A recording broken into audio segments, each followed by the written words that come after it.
He is a global spiritual leader, a scholar, a peacemaker, a writer, and a poet. Revered worldwide for his teachings on mindfulness, he remains a humble Buddhist monk, most at home in the stillness of nature, surrounded by his community.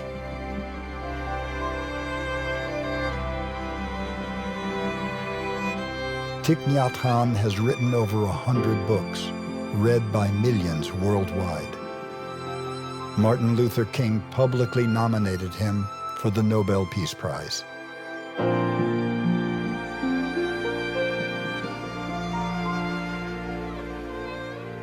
But how did this unassuming seeker from central Vietnam confront the horrors of war and emerge as a spiritual pioneer, bringing the Buddha's teachings to the West to become a force for change in the world?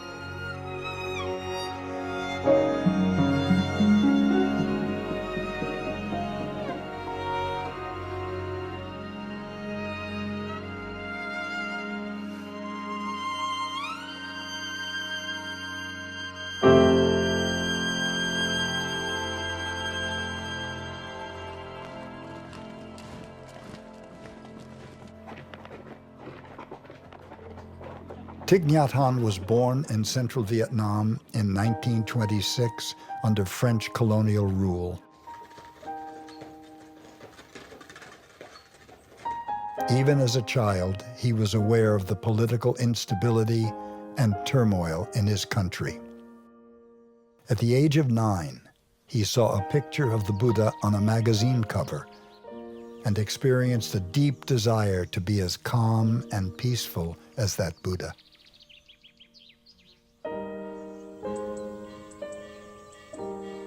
When he was 16, he became a novice monk at Tu Hu Temple in the imperial city of Hue. There he began Zen training and meditation, while also tending buffaloes and working in the rice paddies.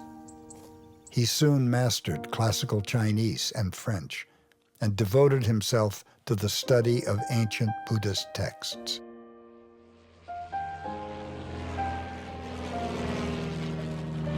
He lived through the Japanese occupation and the Great Famine that followed.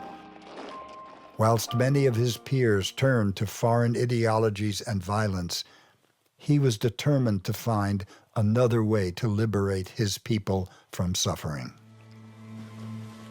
Buddhism was very old when I grew up, and yet I had the belief that if we can renew Buddhism, we can help many people. That is because I had learned in history that there were periods of time that Buddhism was able to help to restore peace. It's my conviction that if Buddhism could do that in the past, it can do that in the present moment if we know how to renew Buddhism, to make it a living tradition again. As a young monk, he took the name Nhat Hanh, meaning one action. Determined to renew Buddhism, he became one of the first monks of his generation to study science, literature, economics, and English. He soon realized that monastics must offer society more than just chants and prayers, and developed a vision for engaged Buddhism. Suppose you are meditating in a meditation hall, and if you hear the bombs falling around, the meditation hall has not been hit by a bomb yet. You are safe. But since you are meditating, you are aware that the bombs are falling and destroying houses and people around the meditation hall. And you know that you cannot just continue to sit in the meditation hall. So you get out of meditation hall in order to help people. And that is called meditation in action.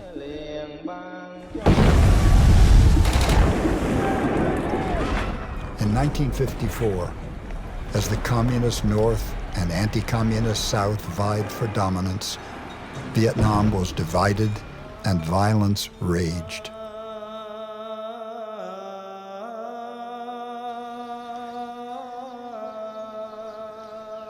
He meditated intensively through this time of grief and despair.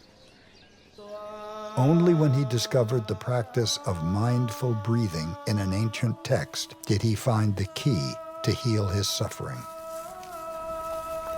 He expanded the practice to develop a new way of walking meditation, combining the awareness of breathing with each step. These practical methods for handling painful feelings became central to his life's teaching and have today been taken up by people all over the world.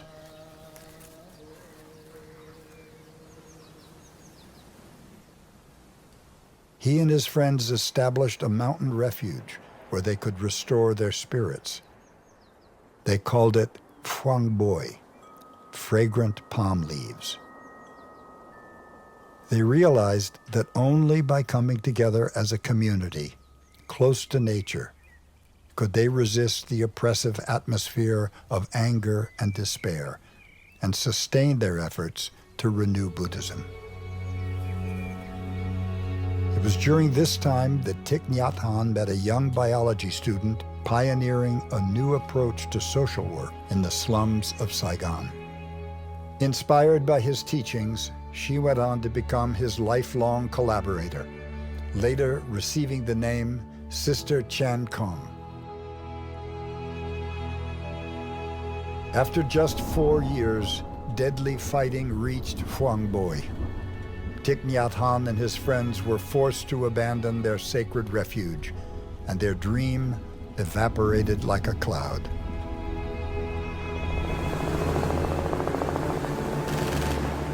In 1961, as the war continued, Thich Nhat Hanh traveled to study and teach at Princeton and Columbia universities in the United States. It was a time of respite and healing from the horrors of war.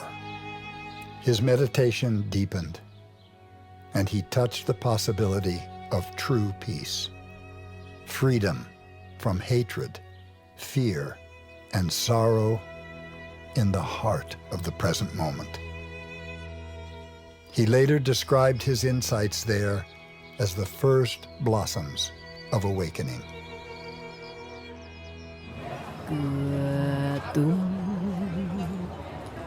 When South Vietnam's oppressive Diem regime was overthrown, Thich Nhat Hanh was called home to help guide the Buddhist peace movement.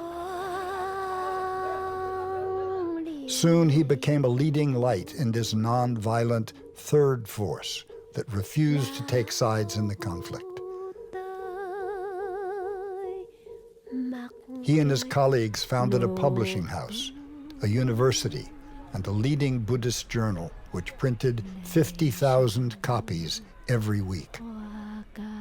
The journal reported on the protests and published his peace poems. They were taken up by well-known singers of the day and were sung in the streets. This is a poem I wrote during the Vietnam War. Tonight the moon and the stars bear witness. Let my homeland, let earth pray for Vietnam, her deaths and fires, grief and blood. That Vietnam will rise from her suffering and become that soft new cradle for the Buddha to come. Let earth, my country, pray that once more the flower blooms. The radio of Saigon, the radio of Hanoi, the radio of Beijing begin to attack the poems because they are calling for peace.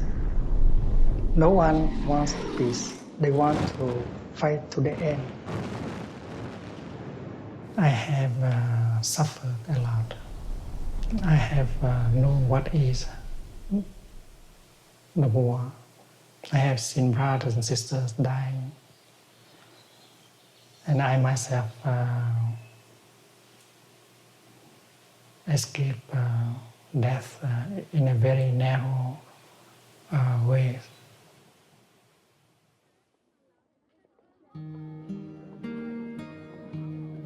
In 1965, Thich Nhat Hanh and his colleagues established the School of Youth for Social Service, a non-partisan Peace Corps training thousands of young people to go into the war-torn countryside to rebuild shattered villages. But it was dangerous work, and several students were targeted and killed. We followed a program for rural development. We created community schools in villages. We work with orphans, war victims, and I can say that we learned from many teachers, and among these teachers, our own suffering, our own difficult situations.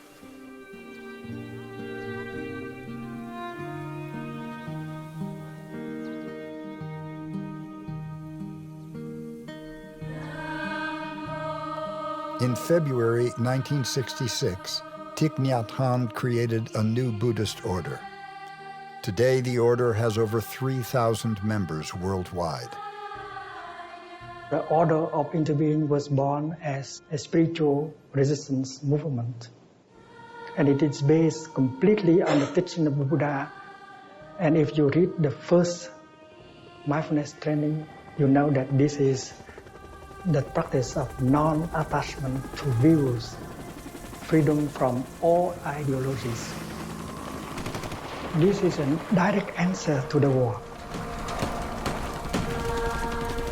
The first mindfulness training, aware of the suffering created by fanaticism and intolerance.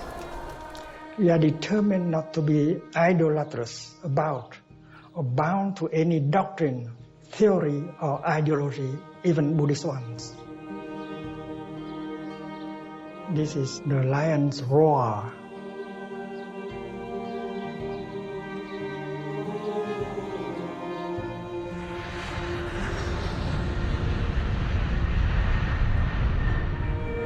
In 1966, determined to change the situation, Thich Nhat Hanh once again left for the U.S. to raise his voice for peace. He was supported by many influential spiritual and political leaders of the day, including Dr. Martin Luther King Jr. He knew that if he could persuade Dr. King to come out against the war, the tide of public opinion would change. Somehow this madness must cease. We must stop now. This is the message of the great Buddhist leaders of Vietnam. Recently, one of them wrote these words, and I quote, "Each day the war goes on, the hatred increases in the heart of the Vietnamese, and in the hearts of those of humanitarian instinct. The Americans are forcing even their friends into becoming their enemies." In 1967, Dr. King nominated Thich Nhat Hanh for the Nobel Peace Prize, saying, "His ideas for peace, if applied, would build a monument to ecumenism, to world brotherhood, to humanity." In Paris, on Avenue Kléber, politicians have been talking for 4 years about ending a war. Once a week, on Thursdays, diplomatic cars arrive at the conference center, bringing delegates to talk about a war in which nearly 1 million men have died, the Vietnam War. But Thich Nhat Hanh paid a high price for daring to call for peace. He was prevented from going home, beginning an exile that was to last 39 years. He said, "I'm not inclined to be a politician. My vocation is as a monk. But as a monk, you have to have the courage to speak out against social injustice, the violation of human rights." You are talking about the people in Vietnam whom I know. Those people who are dying every day, who are suffering every day. I am talking in their, for their sake. And if you want to ask me the question as what they want the most, is that you stop bombing, you stop the killing, stop the killing. In 1974, he wrote a meditation manual to guide his young social workers back in Vietnam and help them resist burnout in the chaos and tragedy of war. It was the first book to awaken the West to mindfulness, becoming a spiritual classic translated into over 30 languages.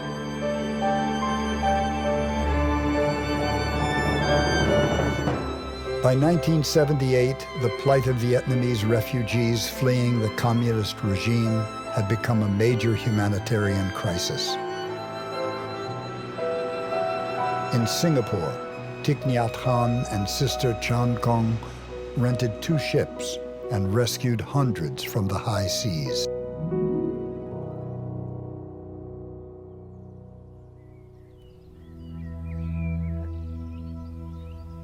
They began looking for a place where they could help Vietnamese refugees heal from the ordeals of war and exile.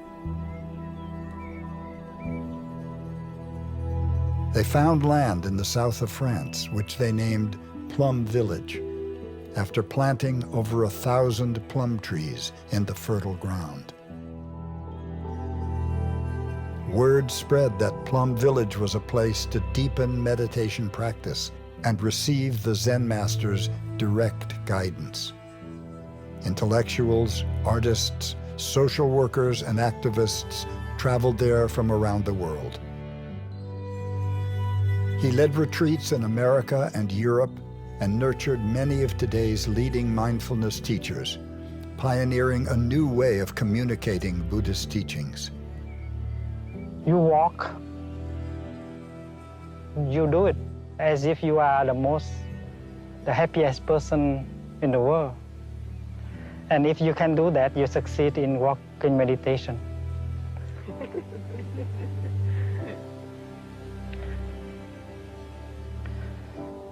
Because we do not set ourselves a goal for a particular destination, so we don't have to hurry.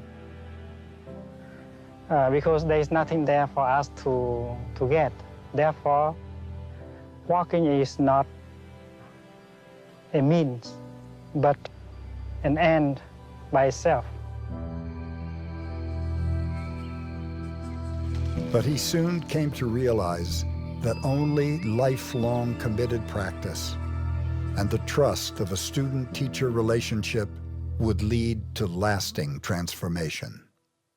And so he founded a new monastic order, which would go on to become the largest Buddhist monastic community in the West, and a touchstone for the mindfulness movement that would soon sweep the world.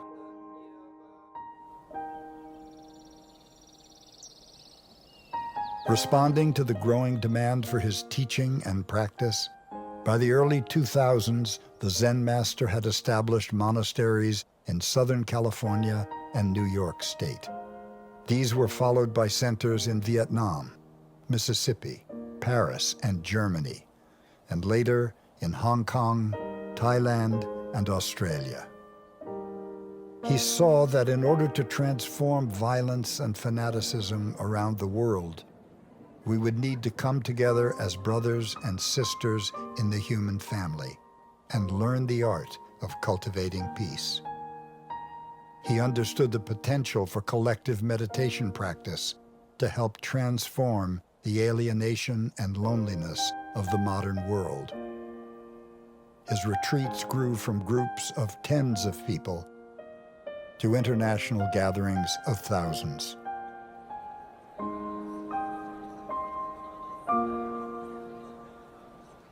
We have offered so many retreats of mindfulness everywhere, and the miracle of reconciliation always takes place in our retreat.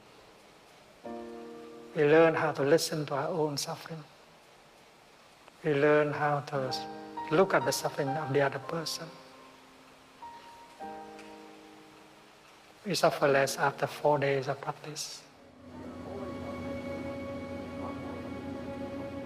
After 39 years of exile, Thich Nhat Hanh was finally given permission to return to his homeland. Over the course of 3 visits, he led thousands of people in mindfulness retreats and ceremonies of healing to transform the suffering of the millions who died on both sides of the war. He established Batnya Monastery, where his teaching became a beacon for a whole generation. But the growth of his popularity sparked fear. After 4 years, the government closed the monastery and forcibly disbanded the 400 young monastics. His students found refuge in Thailand, and Thich Nhat Hanh's influence in Asia continued to grow. He was invited to address crowds of over 10,000 in Hong Kong, Korea, and Taiwan. Despite making no effort to seek renown and declining media interviews, the Zen master's reputation grew rapidly. We learned a lesson taught by the Venerable Thich Nhat Hanh, who said, "In true dialogue, both sides are willing to change." In this way, the very war that had divided us became a source for healing. He was invited to teach at global parliaments, the Vatican, the World Bank headquarters, Google, and to groups of international CEOs. His model for mindfulness in education is now being practiced all over the world. The United Nations chose his code of global ethics, the 5 mindfulness trainings, as the foundation for a non-sectarian ethical path for humanity. The way out is in.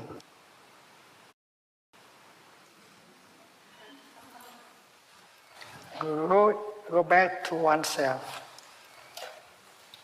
and take care of oneself.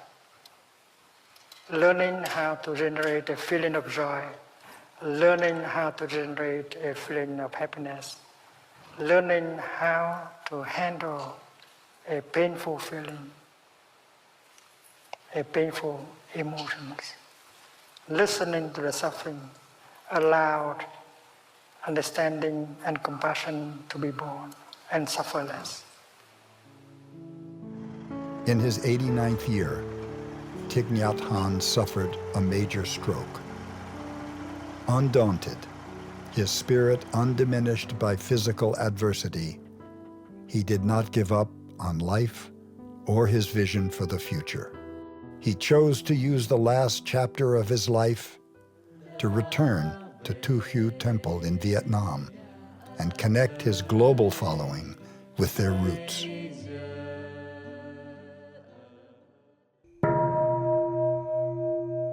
Thich Nhat Hanh's legacy can be seen in the hearts of the millions of people he has touched through his retreats, his books, and his talks. People who have learned to transform their anger, fear, and despair. It's my conviction that we cannot change the world if we are not capable of changing our way of thinking, our consciousness. That is why collective change in our way of thinking, our way of seeing things is very crucial. And all of us can help promote that. Our task is to come together and try to produce that kind of collective awakening. He has shown that by forming communities of resistance, we can live more simply and happily, counteracting consumerism and individualism, and that it is possible to make the 21st century a century of community and solidarity, of brotherhood and sisterhood. And there are many ways in order to bring about that kind of collective awakening and change. And that is why to learn to change our way of daily life so that there is more mindfulness, more peace, more love is very urgent. And we can do that beginning now, today.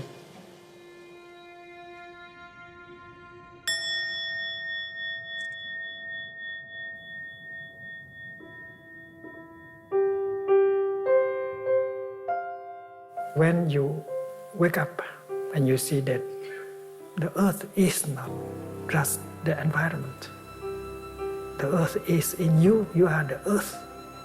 And you touch the nature of interbeing. At that moment, you can have real communication with the earth.